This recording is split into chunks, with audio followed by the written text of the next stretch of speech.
Bonjour, je m'appelle Annie de Couture Petit Pas.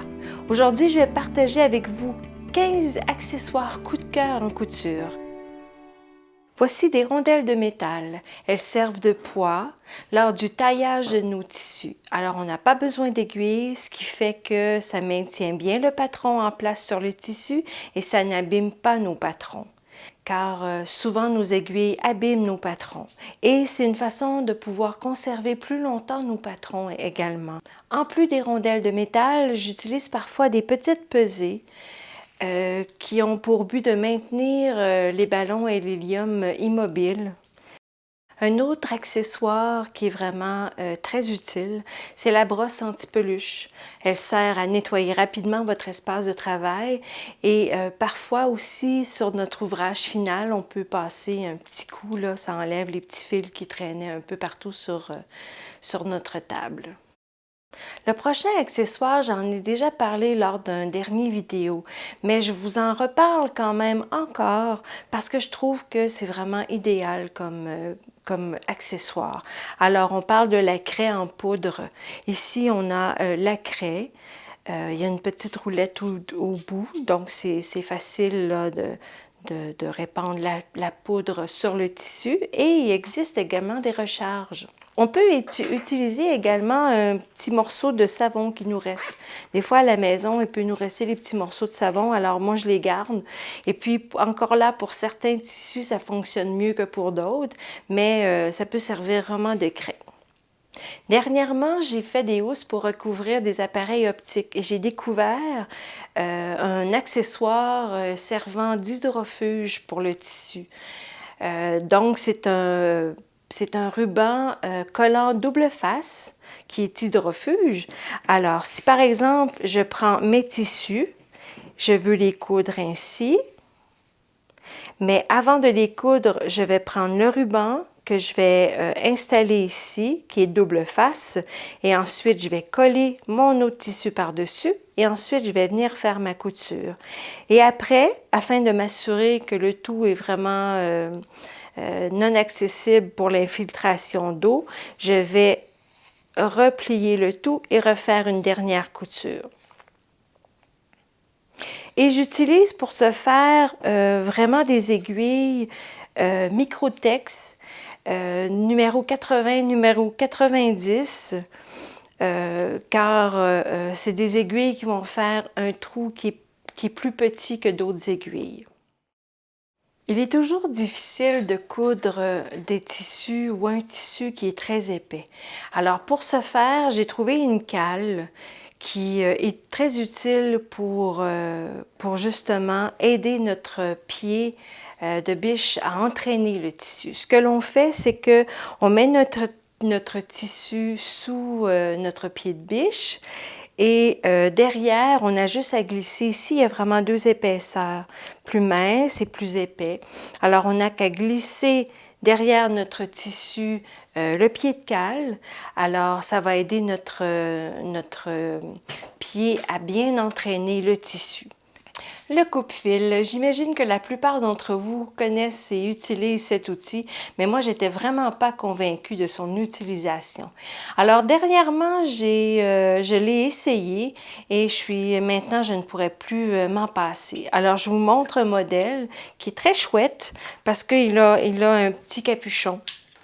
C'est un outil que j'ai trouvé dans un magasin à rabais.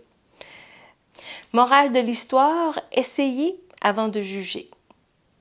Le prochain outil n'a pas de nom spécifique et j'ai rien trouvé suite à mes recherches. Alors, je l'ai baptisé Petite Abeille. Petite Abeille, pourquoi?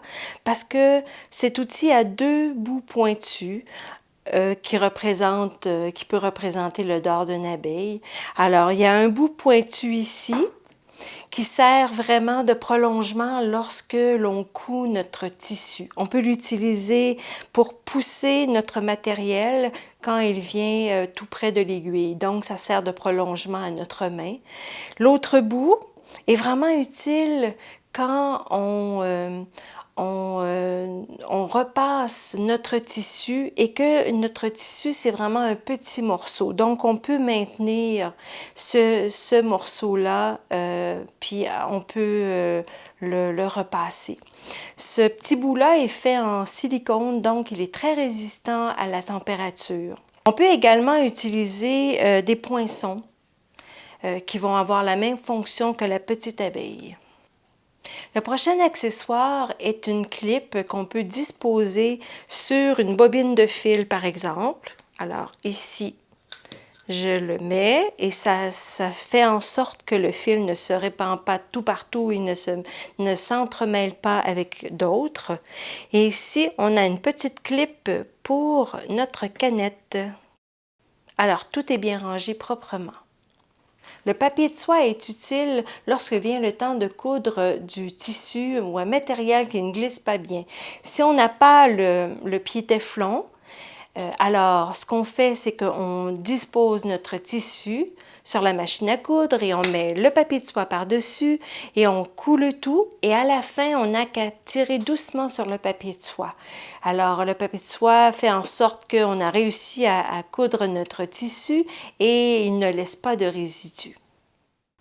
Les fers à repasser miniatures sont vraiment utiles pour quand vient le temps de repasser des petites surfaces et qui demandent de la précision. Alors, en voici un modèle. Dernièrement, j'ai fait l'acquisition d'un fer à repasser miniature qui est encore plus précis que le fer que je vous ai présenté précédemment.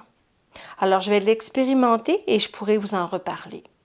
Mon fer à repasser n'a pas d'appui afin que je puisse le placer à plat sur ma table à repasser. Donc, comme je suis un peu maladroite, j'ai peur de me brûler ou de carrément le faire tomber.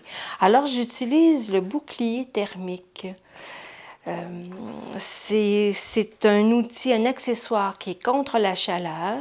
Le dessous est fait de 100% coton. Au centre, c'est de la bourre polyester et la base ici est faite de fibres de verre. Et ça peut résister jusqu'à 3 fois la chaleur normale d'un fer à repasser standard. Alors, la seule chose à faire attention, alors, il peut être allumé, il peut être en fonction, même si je le mets sur mon bouclier thermique, il n'y a pas de problème. Il s'agit juste de penser à bien relever l'élastique et de le poser sur le dessus du fer à repasser.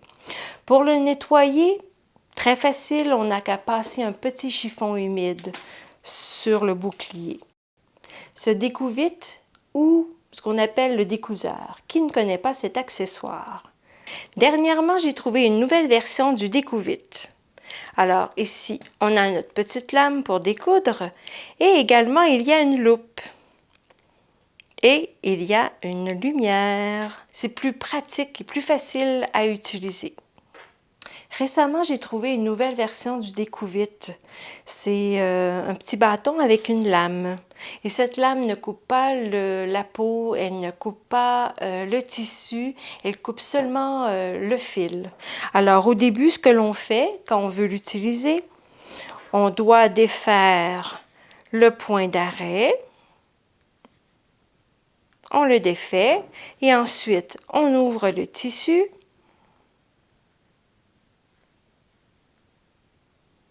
Allez, allez. Voilà. Et on prend notre outil et on a juste à couper un peu.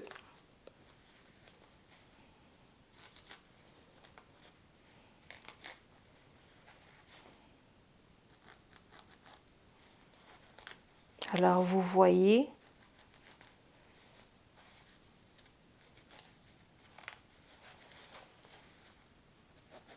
Ça fait vraiment un travail très rapide. On a seulement qu'à enlever les petits fils.